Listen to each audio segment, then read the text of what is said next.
When it comes to the holidays, we would like to think that everyone gets along and without any drama. But let's get real, okay? More often than not, if you know your in-laws are coming for a visit, does the thought alone just make you cringe? I know some of you it probably does.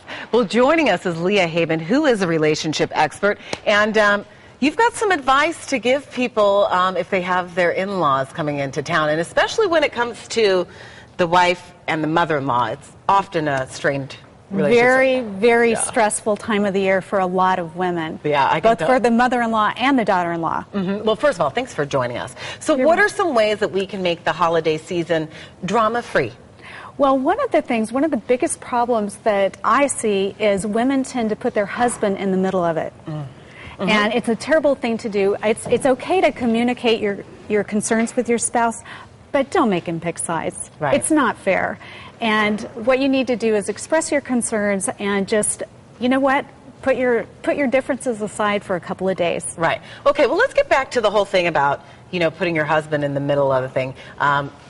For me, we've both talked about this. I absolutely love my in-laws, but I have been involved in a situation where the husband does get put in the middle between the mom and the wife. It's a sticky situation for a man. I mean, it can be very difficult. It's a lose-lose for him. You're asking, the woman who brought him life, and you're asking him to pick between the two of you. It's not fair. Okay, but what about the mother-in-law's asking the son to take her side? You know what?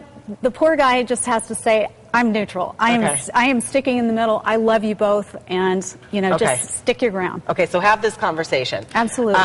Okay, what about what should the wife do before the in-laws arrive? You know what, though? It's such a stressful time. What you really need to do is go get a massage, get the house cleaned, look your best, feel your best, build your confidence. Because sometimes we feel that our mother-in-laws are looking down on us. Judgment, and more judgment. Exactly. So what you really want to do is you want to feel good about your appearance and about your home. Okay, and also relax. I mean, massage, maybe some yoga, Absolutely. Get your nails done. I like just that. take a deep breath. Okay, before it comes in. Okay, and while they're here?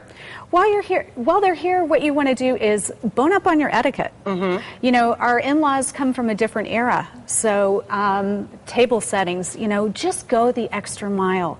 Have your house beautiful, decorate your table. But I know. I'm so not of that generation.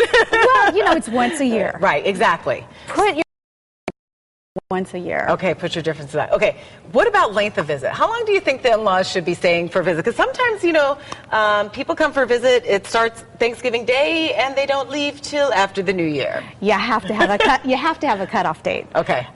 Depending on the relationship. My mother-in-law, she has spent 3 months with us, but fortunately, I have a great mother-in-law.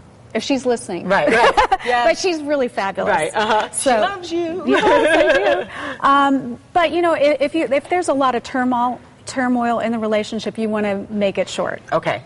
And I want to give a little bit of advice, too. I know I'm not a relationship expert, but one of the things, if you're thinking about getting married, I know for me, personally, knowing that you get along with your mother-in-law is really important, because this woman's going to be a part of your life and your marriage for a long time. So make sure you get along with that mother-in-law. Well, she's a part of your marriage. Right, she's part of your deal. husband's life. That's right, that's exactly it. So thanks, Lea, for joining us. Some good advice there. So hopefully your holidays will go nice and smooth. Speaking of